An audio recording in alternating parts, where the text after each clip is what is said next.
আসসালামু আলাইকুম। কী অবস্থা সবার? আশা করি ভালো আছেন। আজকে অনেক দিন পরে আমরা একটু ঘুরতে বের হলাম।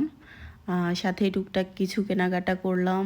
করে ঘুরে ফিরে আমরা এখন যাচ্ছি একটু খাওয়া দাওয়া করার জন্য।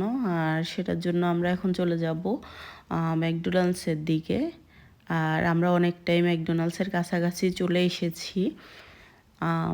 বেসিক্যালি আমরা রোজার ঈদের পরে তেমন একটা কোথাও বের হই নাই। তো দুই ফ্যামিলি মিলে প্ল্যানিং করে ভাবলাম যে আজকে একটু বের হই। আসলে মাঝে মাঝে বের না হলে ভালো লাগে না, কারণ আমরা দেশের বাইরে সবাই সবার কর্মব্যস্ততা নিয়ে খুবই বিজি লাইফ লিভ করি। তো সেখানে একটু ফ্যামিলির সাথে সময় কাটানো, একটু বাইরে যাওয়া, ঘুরতে যাওয়া, একটু খাওয়া দাওয়া মাঝে মাঝে হলেই একটু ভালো লাগে। যেহেতু আমাদের ফুল ফ্যামিলি তো বাংলাদেশে থাকে, সবাইকে অনেক মিস করি, মন খারাপ হয় মাঝে মাঝে। তো যখন সবাই মিলে একটু খাওয়া দাওয়া করতে আসি, বাইরে একটু ঘুরতে আসি, তখন ভালো লাগে। যাই হোক, আমরা ম্যাকডোনাল্ডসের ভিতরে চলে আসলাম। তারা খাওয়ার অর্ডার দিচ্ছে আর আমরা ভিতরের দিকে গিয়ে বসবো। তো যেখানে আমরা বসতে গেছি সেখানে দেখি যে যে টেবিলটা খালি আছে। আমরা যেহেতু 7 জন ছিলাম, বাচ্চা কাচ্চা সহ, আমাদের এখানে হবে না।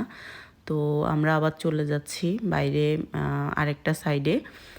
সেখানে আরেকটা বড় টেবিল নিয়ে আমরা বসবো সবাই। যেহেতু রাতের খাবার, তারপর বাচ্চা কাচ্চা ছিল, একটু রিল্যাক্সে বসে ঘন্টাখানিক বসে রিল্যাক্সে খাবো।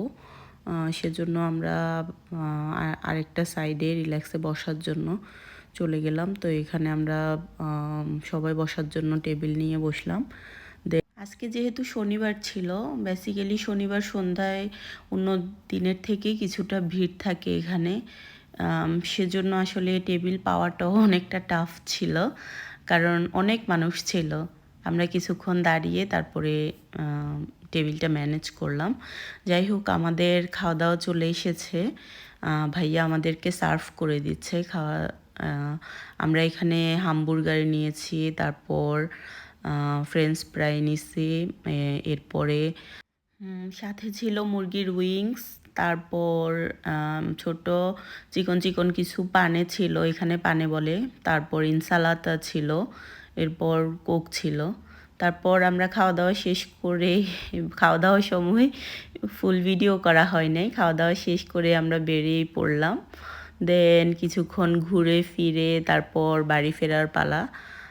যেহেতু অনেক দিন পর বের হয়েছি, তারপর রাতের বেলা আমার অনেক ভাল লাগে লং ড্রাইভে। তো ভাইয়াকে বলতেছিলাম চলেন আমরা কিছুক্ষণ ঘুরি, তারপর বাসার দিকে যাই।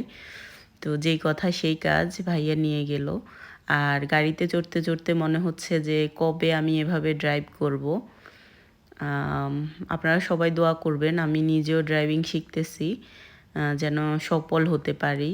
আর ইতালিতে ড্রাইভিং লাইসেন্স পাওয়া সো টাফ। তো চেষ্টা করতেছি, আল্লাহ সহায় থাকলে হয়তো একদিন নিজেও এভাবে ড্রাইভ করব। ভালো থাকবেন সবাই। আল্লাহ হাফেজ। আসসালামু আলাইকুম।